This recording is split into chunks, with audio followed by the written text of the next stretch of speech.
Wouldn't it be awesome if you could just take out the high complexity out of low code environments just by being able to speak to it in a natural language to get it to do exactly what you want it to do? Today, we're going to take a quick look at how to achieve that just inside of Put It Forward. And just like that, a set of complex instructions are translated into the deep functions inside of Put It Forward. Let's go back to the beginning and see how that all starts. Now, stepping into Put It Forward, we're going to look at an end-to-end revenue intelligence automation scenario that covers everything from customer intent, prediction, conversion, into proof of concepts, out into delivery, et cetera. Now, this does include aspects of Put It Forward's Delphi, the prediction engine, which are outside of the scope of today's conversation. Stepping into the integration designer, we're going to select a field that we want to put some complex logic on top of.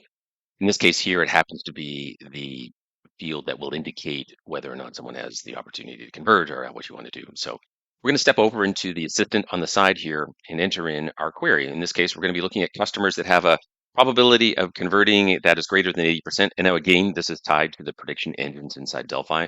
So it is using its own internal language models as well as prediction engines that are trained on your specific data. We're going to be looking for customers that have identified that they're in NYC. We're going to apply transformation to that to convert that into New York City, and then add an identifier that is unique to each one of those records.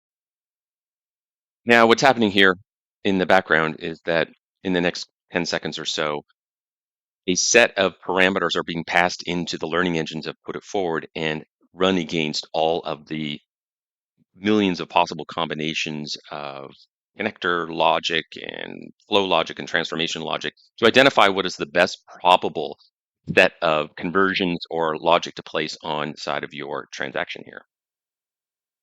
So what this does is take the complexity out of having to learn Put It Forward so that any generic user can come into the environment, understand exactly what it is they want to do, explain to the system what they want as the outcome, and have that auto-generated for them and added into a process or integration flow. Thank you for your time and attention here today. If you'd like to learn more about Agentic AI and how that works inside the Put It Forward environment, click the appropriate button below.